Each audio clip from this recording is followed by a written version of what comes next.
Welcome, DSSC 2026 aspirants. You're now watching the question bank for Chapter 5. By now, I'm sure most of you have already gone through Chapter 5 from the prescribed book. For reference, many of you would have also watched YouTube videos. If you're new to this channel, don't worry. The links are available in the description box. Officers, let me ask you something important. Do you realize that only 240 days are left for the DSSC 2026 examination? Time is moving fast, and at this stage, you should ideally have completed at least one reading of all subjects. Before reporting for pre-staff, your focus must shift to practice and note-making, especially for the TACB subject. This is not optional anymore. You should have practiced it at least once. If you still haven't booked your notes, call on the number displayed on the screen. And one sincere request, do not rely on undervalued or outdated notes. Switch to updated, exam-oriented material before it's too late. Now, one important tip for using this question bank effectively. When a question appears on the screen, pause the video. Read the question carefully and try to answer it on your own. Think like an examiner.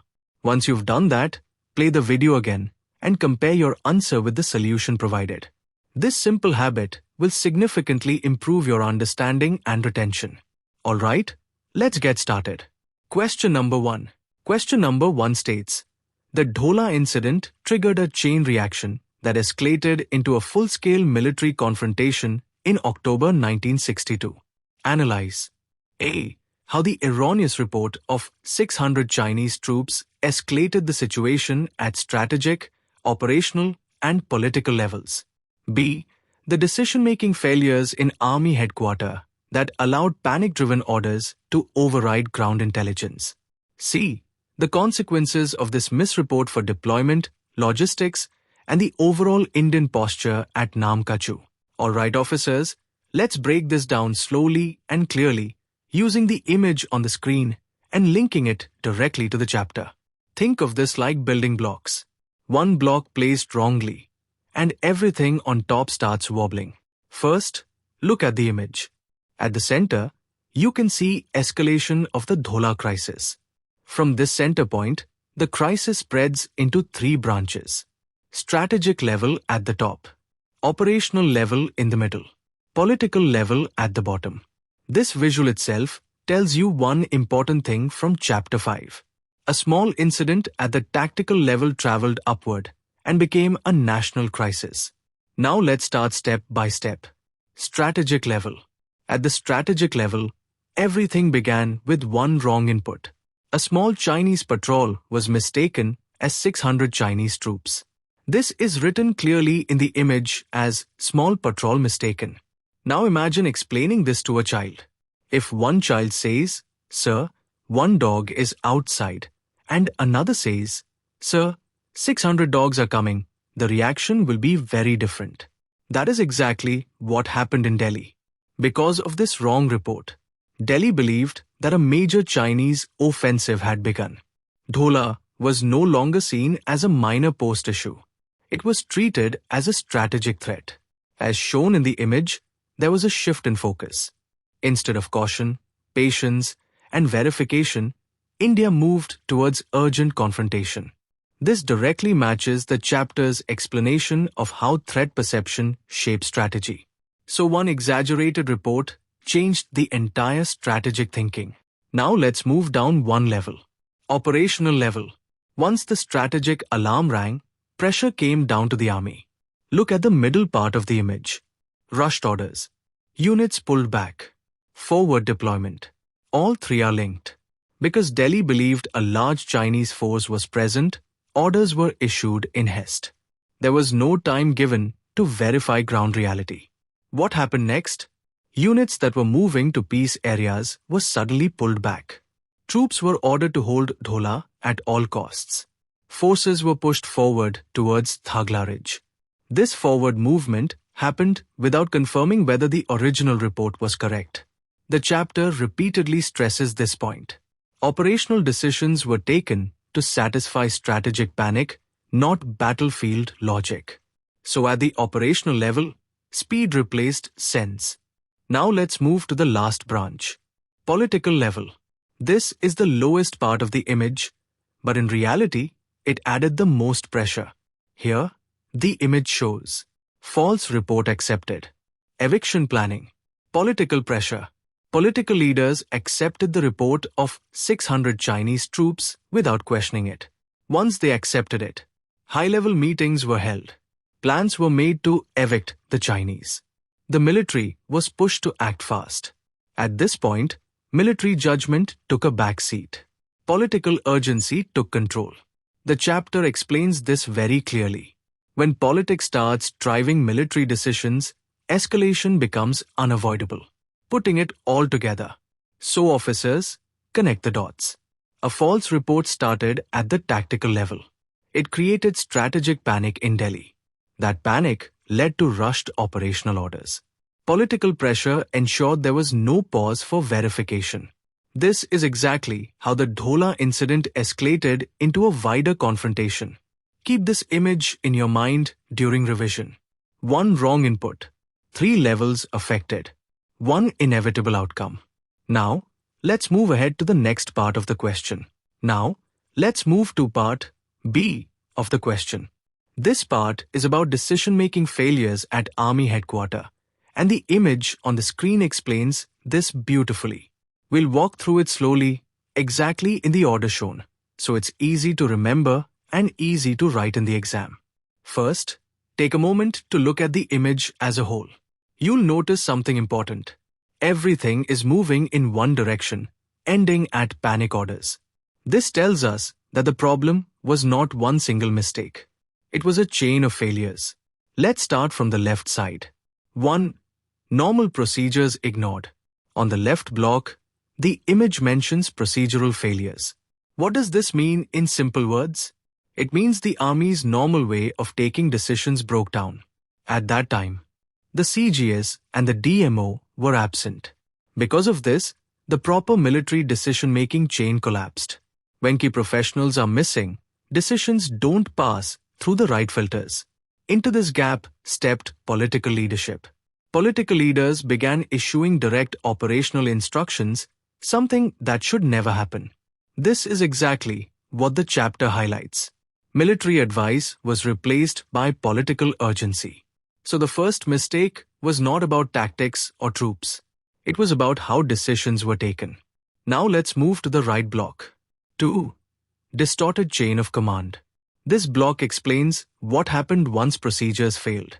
The image says, encouraged optimistic plans. Sideline field assessments. Officers on the ground like Dalvi, Prasad, and Umrav Sinha were sending realistic assessments. They were warning that the situation was dangerous. But these assessments were not what higher headquarters wanted to hear. Instead, optimistic and politically convenient plans were encouraged. Ground reality was ignored. Later, Kaul pushed orders that were impossible to execute because they were based on wrong assumptions about terrain, enemy strength, and logistics. So the chain of command still existed on paper, but in reality, it was distorted. Now follow the arrow in the image. Everything leads to the bottom block. 3. Panic orders replaced ground reality. This is where things went seriously wrong. Because of procedural failures and a distorted chain of command, Army HQ began issuing panic-driven orders. The most dangerous one was the order to capture Thagla. This order was given without proper reconnaissance, without confirming logistic support, without considering field intelligence. The image clearly shows lack of reconnaissance, ignored field intelligence. One crucial piece of information, that Chinese regiments were already deployed behind Thagla, was not shared with commanders on the ground. So officers were asked to move forward without knowing what was waiting for them. Linking it back to the chapter. Chapter 5 repeatedly stresses one lesson. When panic replaces process and optimism replaces intelligence, disaster follows.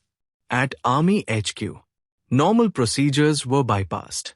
Political pressure overruled military judgment. Ground reality was ignored. The result was a set of orders that looked bold on paper but were completely disconnected from reality. This is why this part of the answer is so important. It explains how the system failed, not just the soldiers. Now let's move on to the final part of the question. Alright officers, now we come to part C. This part explains what actually happened on the ground because of that one wrong report. The image on the screen is very important here, so keep your eyes on it while we go step by step. At the center, you can see consequences of misreport. From this, 3 branches come out. Disorganized deployment, severe logistics failure, weak Indian posture at Nam Ka Chu. This flow itself matches the chapter. Wrong information led to wrong decisions, and wrong decisions led to battlefield collapse. Let's start with the first branch. 1. Disorganized deployment. Look at the top branch in the image. Because of panic-driven orders, troops were rushed forward. There was no time for proper preparation. What did this mean in simple terms? Soldiers were sent forward without proper acclimatization. Many did not have winter clothing. Several units moved without full officer strength. Units were not deployed as complete, balanced formations. Instead, they were scattered, stretched thin, pushed into exposed positions near the Nam Ka Chu river. The chapter makes this very clear. Troops reached the area already tired, cold, and disorganized. A soldier who is not acclimatized is already fighting the mountain even before the enemy appears. Now let's move to the second branch. 2. Severe logistics failure. This is the middle part of the image, and it explains why even brave troops could not sustain themselves. The roads were extremely poor. Men had to march over high mountain passes, often collapsing due to exhaustion and altitude. Supply from the air also failed. Many airdrop parachutes did not open. Some supplies fell straight into ravines and were lost. As a result, ammunition was limited. Heavy mortars were absent. Maps were poor. There were almost no reserves. So imagine a simple picture. Troops were placed forward, but food, ammunition, weapons, and reinforcements were not reaching them properly. The chapter stresses this point. Logistics is the backbone of operations. Here, that backbone broke. Now follow the image to the final branch. 3. Weak Indian posture at Nam Ka Chu. This is the most critical outcome. Indian troops were sitting in low ground positions, while the Chinese occupied dominating heights. The image clearly highlights this imbalance. Because of this, there was no mutual support between positions. There was no firm base to fall back on. There was no space to maneuver. In contrast, the Chinese had layered defenses, control of high ground, freedom to observe and engage. The chapter describes this as a tactically hopeless alignment. Even before the first shot was fired, the posture itself favored China, linking it all together. So officers, connect these 3 consequences. Disorganized deployment weakened the troops physically. Logistics failure weakened them materially. A weak posture at Nam Ka Chu weakened them tactically. All of this flowed from the same source. A false report that was never questioned. In the next part, we'll connect this entire episode with the concept of unrestricted warfare, and you'll see how China achieved its objectives without relying only on firepower. Let's move ahead. Alright officers, now let's connect this entire question to the relevance of unrestricted warfare. This is where Chapter 1 and Chapter 3 come alive. Think of this as zooming out and looking at the bigger picture. Unrestricted warfare is not only about fighting with weapons. It is about shaping the situation so that the enemy is already at a disadvantage before the battle even starts. Let's take this chapter by chapter. Chapter 1. Weapons Revolution comes first. First, look at India's action. India reacted to a false threat. Because of that reaction, troops were rushed forward. There was no proper preparation. Deployment happened in panic mode. India was responding to events, not controlling them. Now look at China's action.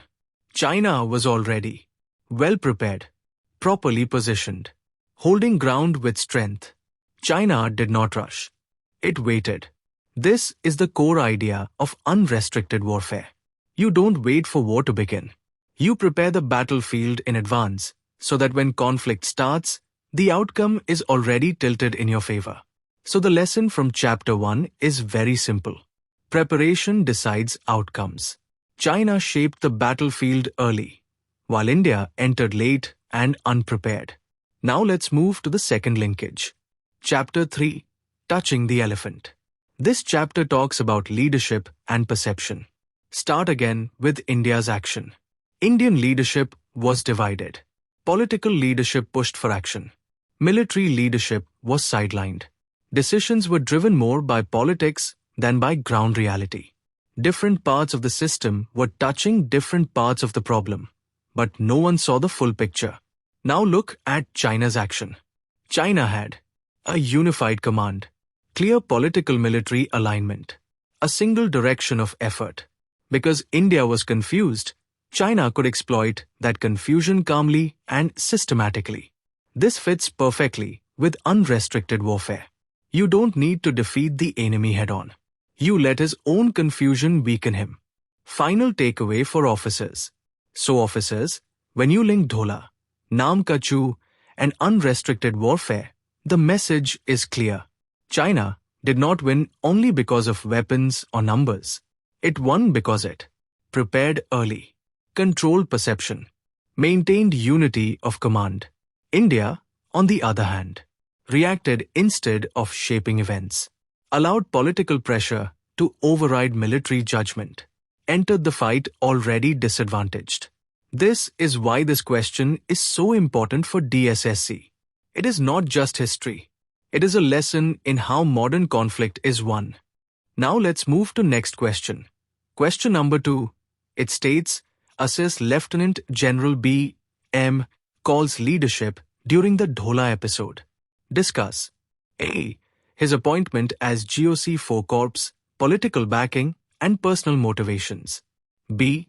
His operational decisions from 6 to 10 October, including the forced forward movement of to Rajput and 19 GR. C. His reaction during the Chinese attack on 10th October and the consequences of his sudden withdrawal to Delhi. Alright officers, now we move to question 2, and we'll start with part A.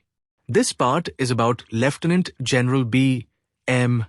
Kaul's leadership, and the image on the screen neatly captures the three forces shaping his actions.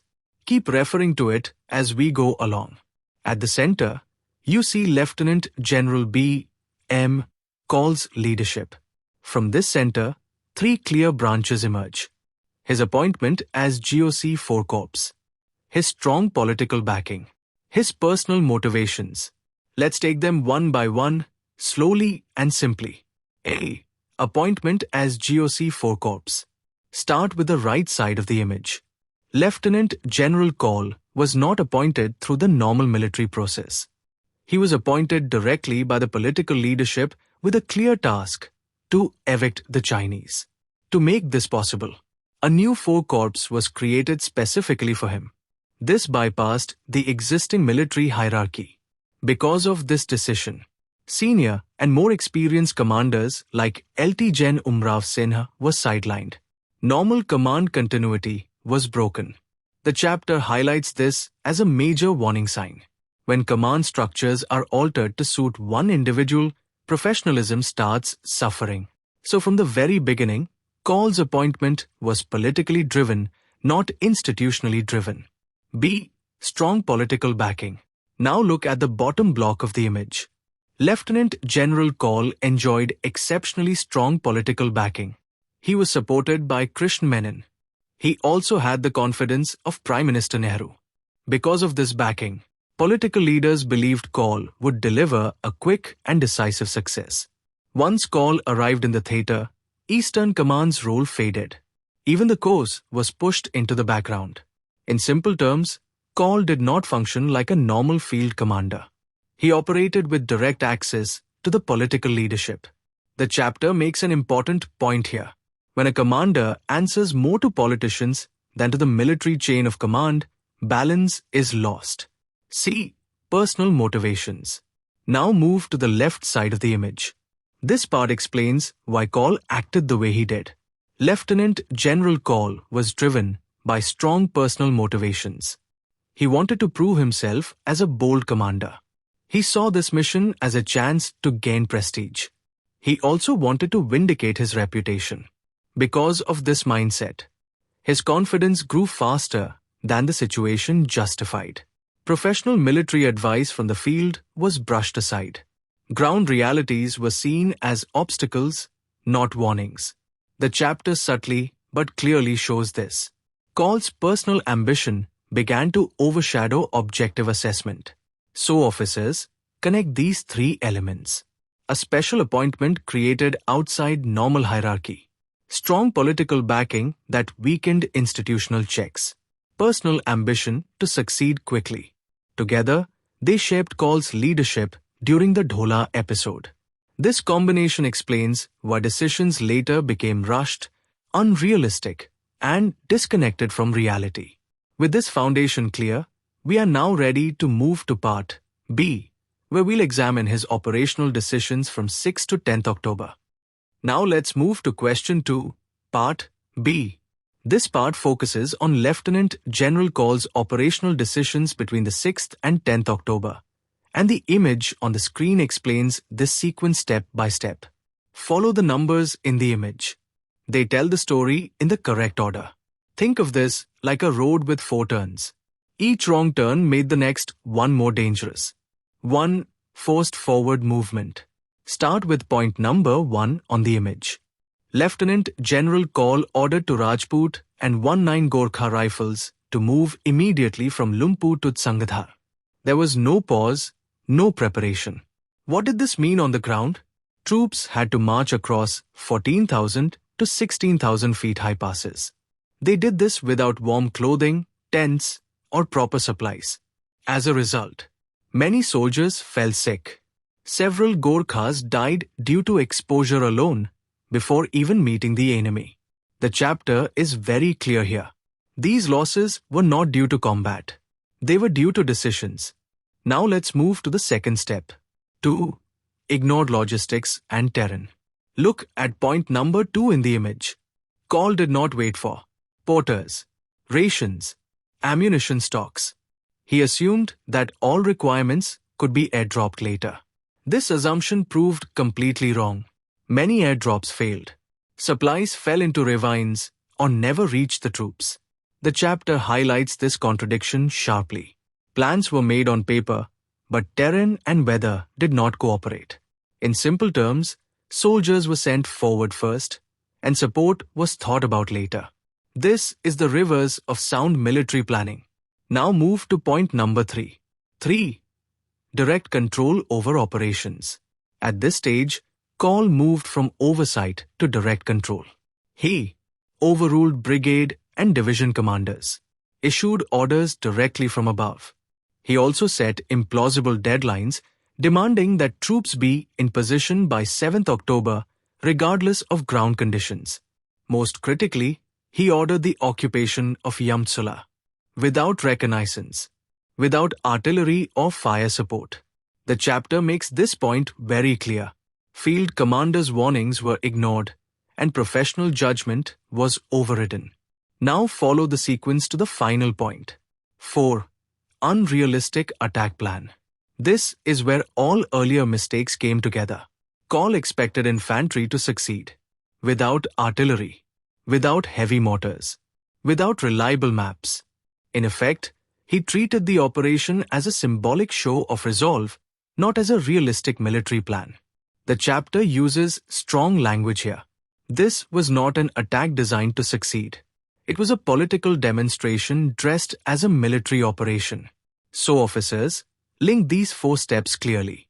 Troops were forced forward without preparation. Logistics and terrain were ignored. Commanders on the ground were overruled. An unrealistic plan was imposed from above. Between the 6th and 10th October, these decisions systematically weakened the Indian forces at Nam Ka Chu. With this clear, we are now ready for part C, where we'll see what happened once the Chinese actually attacked on 10th October. Now we come to question 2, Part C. This is the most critical part of the answer because it explains how leadership collapsed at the exact moment it was needed the most. Keep the image in front of you. The timeline shown there is the key. The image shows 4 moments on 10th October 1962, moving from dawn to late October. Let's walk through them in order, calmly and clearly. 1. Reaction to the Chinese attack. Look at point number 1, marked at dawn. At first light, the Chinese opened heavy mortar and machine gun fire. This was not probing fire.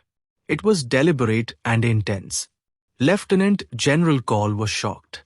For the first time, he realized that China was not bluffing. This was going to be a serious fight. Until this moment, Kaul believed that China would not escalate. A show of resolve would be enough. But the moment the firing started, that confidence collapsed. The chapter highlights this clearly. His understanding of Chinese intentions had been badly wrong. Now move to the second point.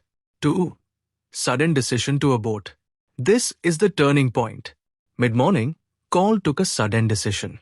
He stopped to Rajput while they were already on the move, declared that the attack on Thagla would be held in abeyance.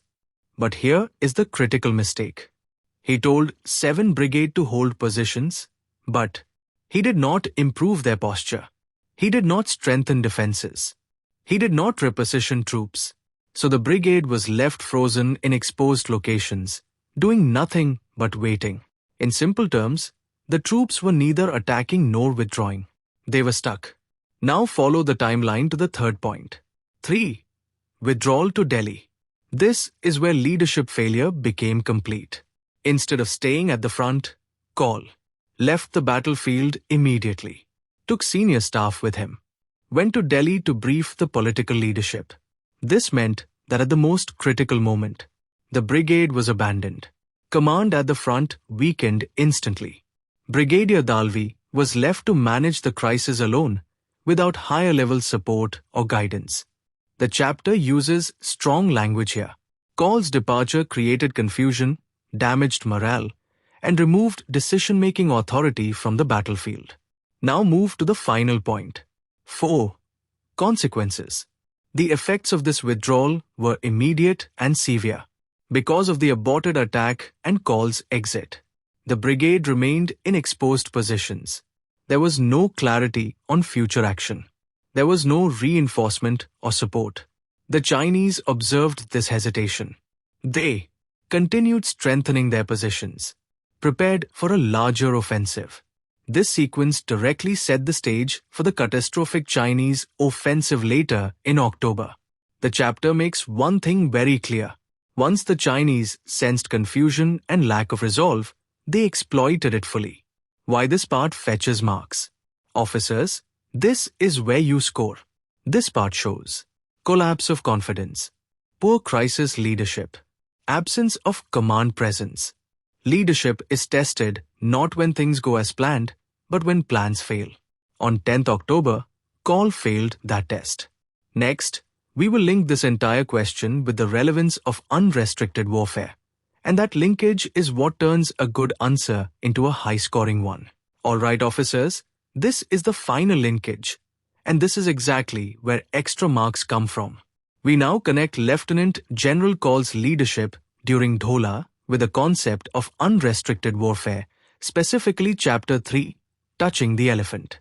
Remember what this chapter is about. Different parts of the system see different pieces of reality, but without unity, no one understands the whole picture. Now apply that directly here. India's action. On the Indian side, there was political, military confusion at the top. Because of this confusion, political authority and military authority were not clearly separated. Kaul operated with political confidence, but without tactical balance. His personal ambitions began driving decisions instead of battlefield logic. So instead of asking, can this be done? The system asked, can this be shown? The chapter explains this perfectly. When leadership touches only one part of the problem, it mistakes confidence for clarity. China's action. Now look at China. China had unified political and military leadership, clear objectives, patience and discipline. While India debated, rushed, and contradicted itself, China simply observed. This is unrestricted warfare in action. China did not need to interfere directly. India's internal dysfunction did the work for them. Once the Chinese sensed confusion, hesitation, and lack of command presence, they exploited it fully. The core lesson. So officers, the lesson is sharp and simple. Disunity at the top leads to operational collapse. Kaul's case shows that strong political backing without professional balance is dangerous. Personal ambition can distort judgment. Unified leadership will always outperform divided leadership even without numerical superiority. This is exactly what Chapter 3 wants you to understand. With this linkage complete, Question 2 is fully answered in a structured, analytical, and high-scoring manner. Now we are ready to move on to Question 3. Question 3 states, evaluate Lieutenant General Umrav Singh's position regarding any offensive action across the Nam Ka Chu. Why did he consider the area a death trap? And how were his assessments ignored? Alright officers, now, this question is about Lieutenant General Umrav Singh, and more importantly, about why experienced field commanders clearly saw disaster coming long before it happened. Keep the image on the screen in mind. It is very simple, very visual, and very exam-friendly. The image compares Indian forces on the left and Chinese forces on the right, like a weighing scale. From the start itself, the balance is tilted. That visual alone explains why Umrav Singh called Nam Ka Chu a death trap. Now let's break it down slowly. A.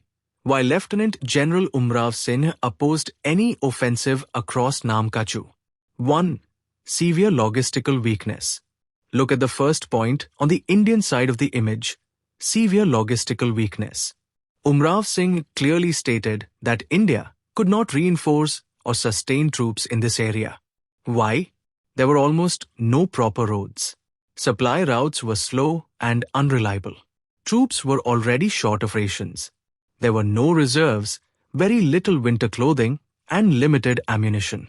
Airdrops were supposed to compensate, but Umrav Singh did not believe in that assumption. Airdrops were unreliable. Weather and terrain made delivery uncertain. Fire support was almost non-existent. In very simple terms, Umrav Singh understood one basic truth. If you cannot feed, clothe, or supply your soldier, you should not send him forward. Now move to the second reason. 2. Impossible terrain. This is the second major warning, clearly shown in the image. The Nam Ka Chu Valley was narrow, open, completely overlooked by the Chinese sitting on Thagla Ridge. Any movement in the valley could be seen and engaged from above. The approaches through Hathungla and Karpolawa. Steep, exposed, constantly under Chinese observation. Umrav Singh pointed out something very important from the chapter. There was no secure base, no firm line of communication, no protected assembly area. So even before an attack could properly form up, troops would come under fire. This is why he called it a death trap. Once troops entered the valley, there was no protection and no way out. Now let's move to the final reason. 3. Chinese superiority. Now look at the right side of the image. The Chinese had everything India lacked. Better positions on higher ground. Stronger firepower. Reserves positioned close behind. Umrav Singh clearly assessed that if Indian troops tried to attack, they would be engaged while moving. They would suffer heavy casualties before deployment. They would be unable to maneuver or withdraw. His conclusion was blunt and professional. Any Indian offensive across Nam Ka Chu would be destroyed before it even began. How his assessments were ignored. This is the tragic part. Despite being a senior commander with deep field experience, Umrav Singh's warnings were labeled as pessimistic. His assessments were sidelined in favor of optimistic planning.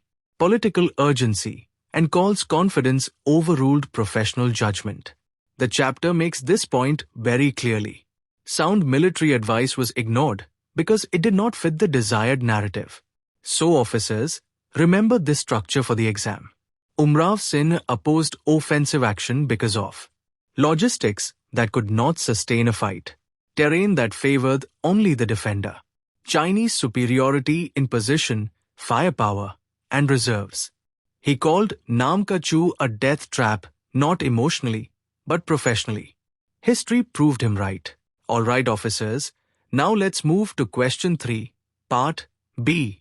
This is where Lieutenant General Umrav Singh used very strong words and called Nam Ka Chu a death trap. Look at the image on the screen. It explains his thinking in the simplest possible way. Imagine explaining this to a child. If a place is unsafe from every side, you don't go there. That's exactly what Umrav Singh was saying. Let's go step by step using the image. 1. Troops exposed on all sides. Look at the first points in the image. Troops exposed and no protection. Indian soldiers were sitting inside a valley. The Chinese were sitting on the hills above them. So what does that mean? The enemy could see every movement. The enemy could fire from the top. Indian troops had no cover, no shelter, no safe place to hide. They also had no space to move. If they tried to go forward, they would be seen. If they tried to go back, they would still be seen. This is why Umrav Singh said the valley was dangerous. The soldiers were exposed from all sides. Now move to the next reason. 2. No artillery or reinforcement capability. Look at the middle part of the image.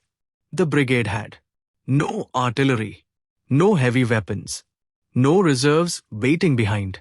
In simple words, the soldiers had rifles, but nothing heavy to support them. So if the Chinese fired from the hills, India could not fire back properly. India could not bring fresh troops to help. Even holding the valley was very difficult. Attacking from there was almost impossible.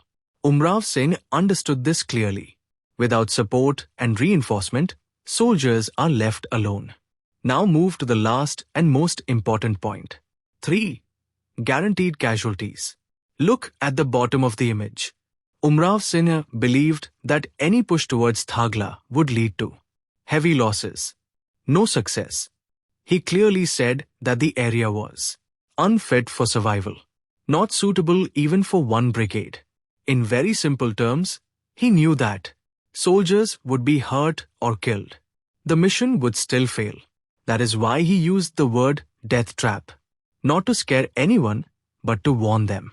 So officers, remember this clearly. Umrav Singh called Nam Ka Chu a death trap because soldiers were fully exposed. There was no protection or support. Any attack would only cause casualties. His assessment was calm, professional, and based on ground reality. Next, we will move to part C, how his assessments were ignored, and that is where the real tragedy lies. Alright officers, now we come to part C of the question. This part explains how Lieutenant General Umrav Singh's professional warnings were ignored step by step. Keep the image on the screen. It shows this process very clearly, almost like a road that moves only in one direction. Think of this as a situation where a senior teacher warns that a bridge is weak, but everyone else says, "Don't worry, just walk faster." That is exactly what happened here. Let's go through it slowly. See how his assessments were ignored. 1. Eastern Command dismissed his warnings. Look at the left side of the image. Umrav Singh repeatedly warned that an offensive across Nam Ka Chu was unsafe. Logistics, terrain, and enemy positions made success impossible. But his warnings were not welcomed. Eastern Command, under Lt. Gen. Bogi Sen, brushed aside his caution, labeled it as negative thinking. What happened next was even more dangerous. Only the optimistic parts of field reports were sent to Delhi. The warnings, doubts, and risks were filtered out. So Delhi was not getting the full picture. It was seeing only what it wanted to see. Now move to the next part. 2. Political pressure overrode military logic. Look at the bottom part of the image, political pressure. Delhi had already made up its mind. Political leadership ordered eviction of the Chinese. Offensive action, regardless of objections. Deadlines were imposed. Not based on terrain. Not based on logistics. Not based on readiness. In simple words, the question changed from, is this possible? To, why is this not being done yet? This is exactly what the chapter warns against. When political urgency replaces military logic, professional advice loses value. Now move to the final stage. 3. Command restructuring silenced him. Look at the right side of the image. When Lieutenant General Kaul arrived, a new 4 corps was created. Command structures were changed. As a result, Singh was sidelined. His realistic plans were pushed aside. Kaul's politically driven timelines replaced careful military planning. From this point onwards, caution was seen as obstruction. Professional judgment was treated as lack of confidence. So Singh was not proven wrong. He was simply removed from the decision-making loop. So officers, remember this clearly. Singh's assessments were ignored because his warnings did not match the political narrative.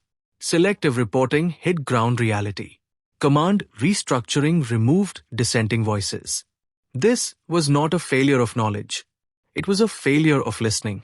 Next, we will link question 3 to the relevance of unrestricted warfare. And that linkage will complete the answer in a high-scoring manner. Alright officers, this is the final linkage for question 3. And this is where your answer moves from descriptive to analytical. We now connect Singh's ignored warnings with unrestricted warfare, using Chapter 2 and Chapter 4. Take this calmly. The ideas are simple. Relevance to unrestricted warfare Chapter 2. War gods face indistinct. This chapter is about misreading reality. India's action. Indian decision-making was based on assumptions, optimism, political expectations. Ground truth was available, but it was not accepted. Singh clearly explained the dangers, yet his assessments were brushed aside. India believed China would not fight seriously. A limited push would work. China's action. China did the opposite. It stayed quiet. It strengthened positions. It allowed India to misread its intentions. This is classic unrestricted warfare. When the enemy misunderstands you, you don't correct him. You let him walk into the mistake. Lesson. Misreading reality leads to fatal decisions. India for the war it imagined. China for the war as it actually was. Chapter 4. New Methodology of War Games. This chapter talks about matching plans with reality. India's action. Indian offensive plans. Ignored terrain. Ignored supply limitations. Ignored feasibility. The Nam Ka Chu Valley was treated like a normal battlefield. It was not. China's action. China understood the terrain deeply. Used heights, observation, and firepower. Planned within realistic limits. China did not ask, can we show intent?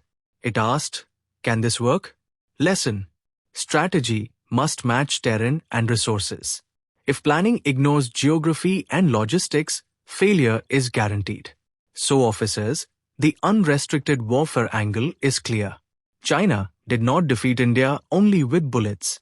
It defeated India by letting India misread reality, exploiting faulty assumptions, fighting in a way that matched terrain and resources. Singh saw this early. Ignoring him made the outcome inevitable. With this, question 3 is complete. Now we are ready to move to question 4. Question 4 states, analyze the strained interactions between Eastern Command 33 Corps and 4 Division. How did accusations of lack of fire in the belly undermine professional military judgment? Alright officers, now we move to question 4, starting with part A, the nature of the strain. This question is less about maps and more about human friction inside the command system. And that is why it is so important. Let's take it layer by layer, exactly the way it unfolded. A. Nature of the strain 1. Eastern Command versus 33 Corps. At the top of this tension was Eastern Command, led by Lieutenant General Bogie Sen. Bogie Sen pushed hard for rapid offensive action, immediate movement across Nam Ka Chu. On the other side was Exec Sec Sai Corps, commanded by Lieutenant General Umrav Singh. Umrav Singh did not oppose action because of fear. He opposed it because logistics were inadequate. Terrain was unfavorable. Chinese positions were dominant. His assessments were calm, professional, and detailed. But instead of being examined objectively, these warnings were dismissed. Bogie Sen labeled them as negative thinking. This is where the strain began. A professional disagreement was treated as a mindset problem, not a tactical one. 2. 33 Corps versus 4 Division. Now move one level down. 4 Division, under Major Niranjan Prasad, and 7 Brigade, under Brig Dalvi, supported Umrav Singh's assessment. They reported lack of logistics, impossible terrain, clear Chinese superiority. They were not refusing orders. They were explaining consequences. 33 Corps backed these field assessments and forwarded them upward. But once again, Eastern Command overruled both Corps and Division. So now the strain deepened. Field commanders felt their ground knowledge was being ignored. Decisions were being imposed from above. This is a classic breakdown in trust between higher command and those actually facing the enemy. 3. Eastern Command versus Field Commanders. This is where things became personal. Bogie Sen openly claimed that Dalvi, Niranjan Prasad, even Umrav Singh, lacked fire in their bellies. With this statement, the discussion stopped being about terrain, logistics, enemy strength, and became about character and courage. A professional military debate was turned into a judgment of attitude. Once that happened, reasoned caution was seen as weakness. Realistic planning was seen as lack of aggression. And that is how institutional strain turned into institutional failure. So officers, remember this clearly for the exam. The strain existed because Eastern Command demanded action. Corps and Division demanded feasibility. Professional caution was labeled as lack of spirit. Instead of reconciling judgment with reality, leadership chose to question motivation. This sets the stage perfectly for Part B, where we will see how the idea of lack of fire in the belly directly undermines sound military judgment. Alright officers, now let's move to question 4, Part B. This part explains how the phrase lack of fire in the belly slowly destroyed sound military judgment. Keep the image in front of you. It is drawing like a stack, and that is exactly how the damage happened, layer by layer. I'll explain this like we are talking to a grade 3 student. Simple, clear, and connected. B. How the lack of fire in the belly undermined military judgment 1. Professional assessment was mislabeled as cowardice. Look at the bottom of the image where it talks about professional assessment. Field commanders were saying very simple things. We don't have supplies. The ground is bad. The enemy is stronger. These were not excuses. These were facts. But instead of checking these facts, higher command gave them a label. They said this thinking showed no fire in the belly. So a sensible warning was treated like fear. Once that happens, truth becomes unsafe to speak. 2.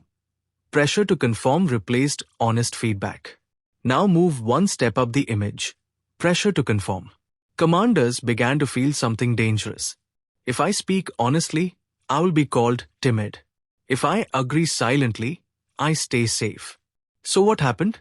Officers stopped objecting. Honest feedback reduced. Unrealistic orders went unchallenged. Even those who knew the plan was wrong felt forced to comply. This is how judgment starts dying quietly. 3. Created a toxic command climate. Now look at the middle of the image. Toxic command climate. Decisions were no longer based on maps, logistics, firepower. They were based on emotion, ego, appearances. Higher headquarters started rewarding enthusiasm, not competence. Whoever sounded confident was heard. Whoever sounded cautious was pushed aside. This is extremely dangerous in war. 4. Led to sidelining of experienced leaders. Now move higher in the image. Sidelined leaders. Lt Gen Umrav Singh was one of the most experienced voices in the system. He understood terrain. He understood logistics. He understood the enemy. But because his assessment was realistic, he was effectively bypassed. Even in reports sent upward, only positive parts were forwarded. Warnings were filtered out. So senior decision makers never saw the full picture. 5. Resulted in faulty operational planning. Finally, look at the top of the image. Faulty planning. Because honest judgment was crushed. Unrealistic timelines were approved. Objections were suppressed. Operation Leghorn moved ahead without feasibility.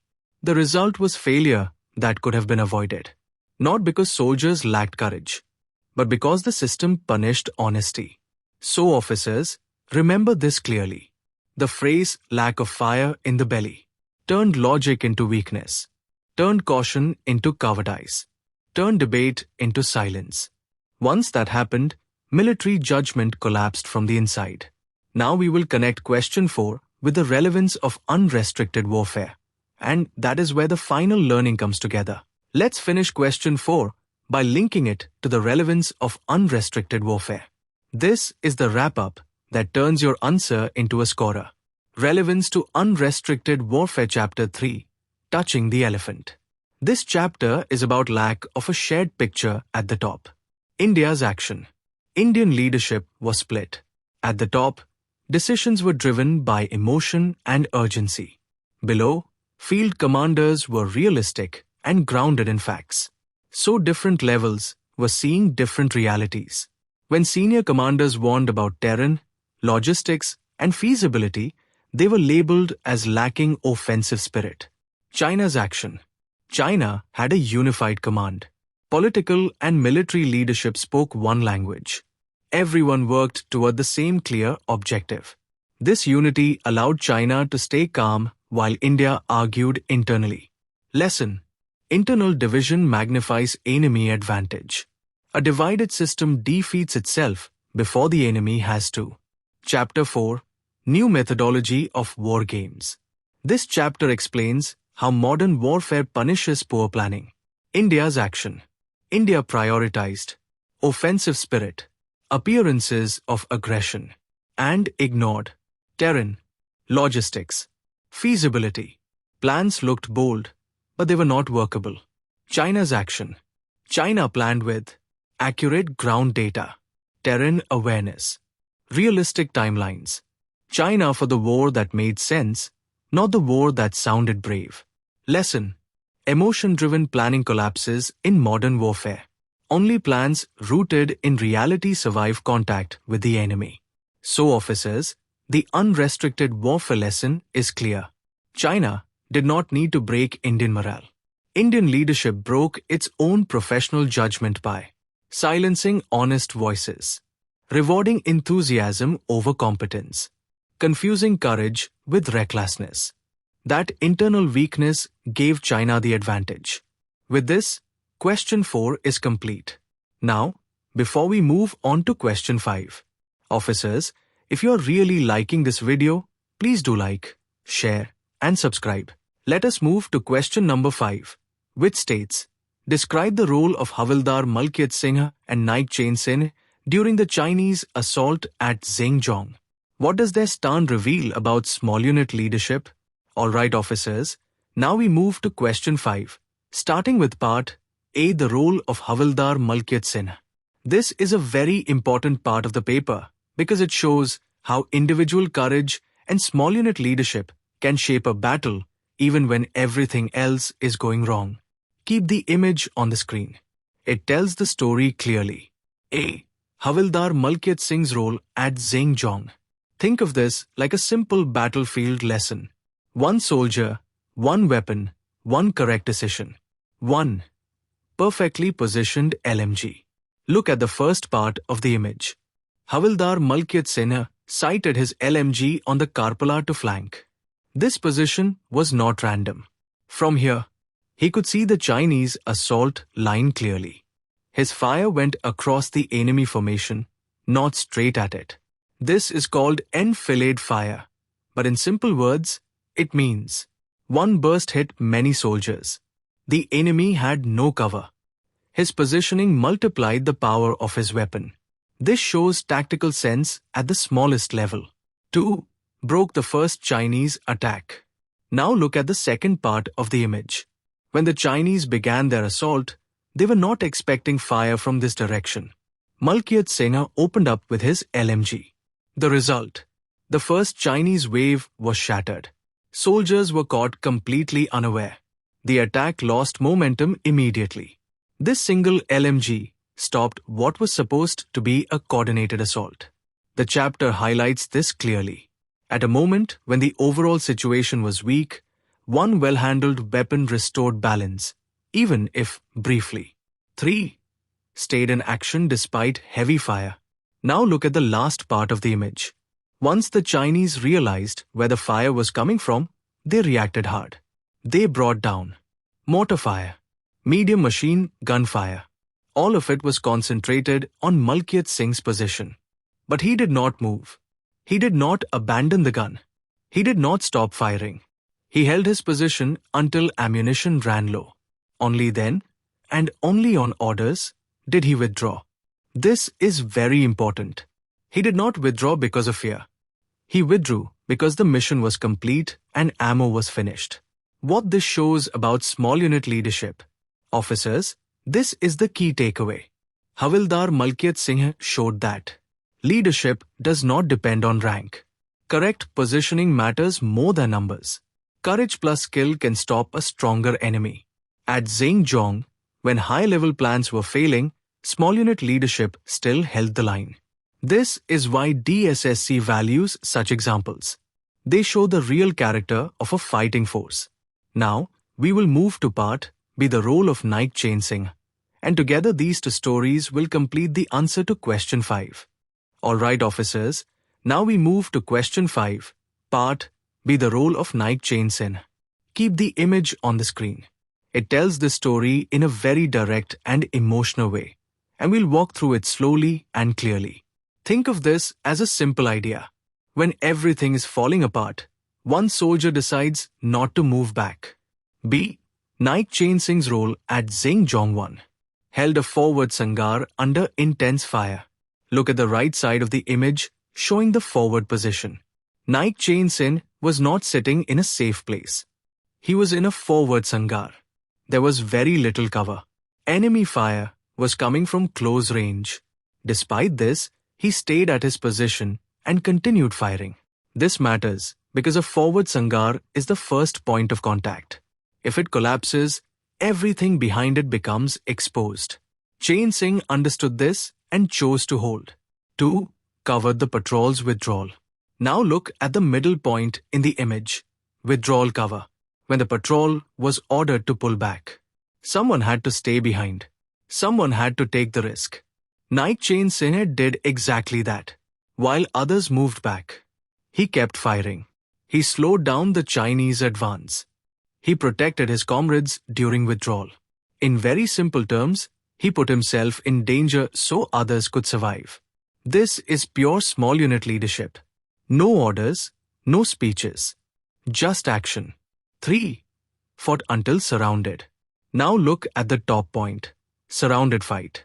During this action, Naik Singh was hit. His thigh was shattered. Even then, he did not stop. He continued firing. He refused to abandon his post.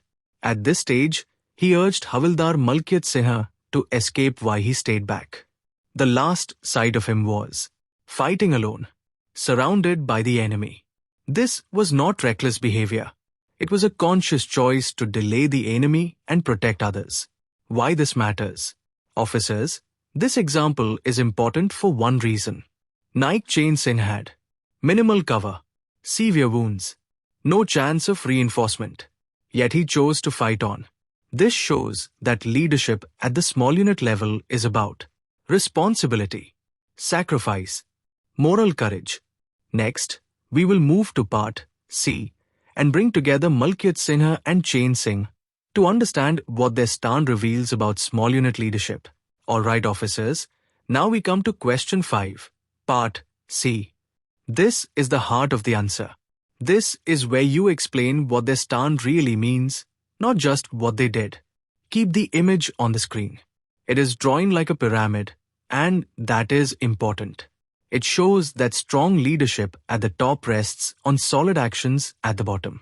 Let's walk up this pyramid slowly, like explaining it to a young student. See what their stand reveals about small unit leadership 1. Initiative under fire. Look at the first level of the pyramid, initiative. Neither Havildar Malkiat Singh nor Naik Singh waited for detailed orders. Malkiat chose the best LMG position on his own. Singh decided to hold the forward sangar without being told. They saw danger and acted immediately. This is small unit leadership. You don't wait for permission when seconds matter. 2. Courage and responsibility. Move up to the next level. Courage. Both men deliberately chose the most exposed positions. Not because they were ordered, but because those positions protected others. They took responsibility for their men's safety by placing themselves in danger. This is an important exam point. Courage here is not charging forward. It is standing firm so others can survive. 3. Holding the line against overwhelming odds. Now look at the middle of the pyramid. Resilience. The Chinese had superior numbers, heavy weapons, continuous pressure. Yet these two men delayed repeated assaults, broke enemy momentum, bought precious time. Because of their actions, the patrol was able to withdraw instead of being wiped out. In simple terms, they turned a collapse into an orderly survival. 4. Leadership by example. Finally, look at the top of the pyramid, example. There were no speeches, no formal commands. Their leadership came from staying at the gun, continuing to fight when wounded, refusing to abandon comrades. Their actions kept the defense together until ammunition ran out. That is the purest form of leadership. People follow because they see courage, not because they hear orders. Officers, this brings us to the end of the Chapter 5 question bank. Now pause for a moment and think honestly. If you were able to follow these questions smoothly, if the logic made sense, and if you felt confident while listening, then it's not by chance. It's because this is exactly how DSSC questions are framed and evaluated. Those officers who have studied Chapter 5 properly from the book will definitely relate to this. These are not random questions. This is the thinking pattern of DSSC. To make sure you don't miss this edge, we've compiled a dedicated PDF question bank with around 23 high-quality questions from each chapter. The aim is very simple. Your concepts become crystal clear. You start recognizing what kind of questions DSSC actually asks. You stop wasting time on irrelevant material. This PDF is not just notes. It is a guided roadmap for revision. Officers who rely on scattered sources usually realize very late that their preparation is incomplete. Their answers lack structure. Their revision is not exam-oriented. Don't let that happen to you. If you have not booked the PDF yet, call on the number shown on the screen and book it now while you still have time to revise properly. Along with this, our team has also prepared 3 very scoring and easy to learn subjects. Current Affairs, Monthly Current Affairs, Science and Military Technology, fully updated and exam-focused. These subjects are designed so that you don't just read them, you retain and reproduce them in the exam. Officers, DSSC is not about reading more. It's about reading right. Join us, stay disciplined, prepare smartly. Jai Hind.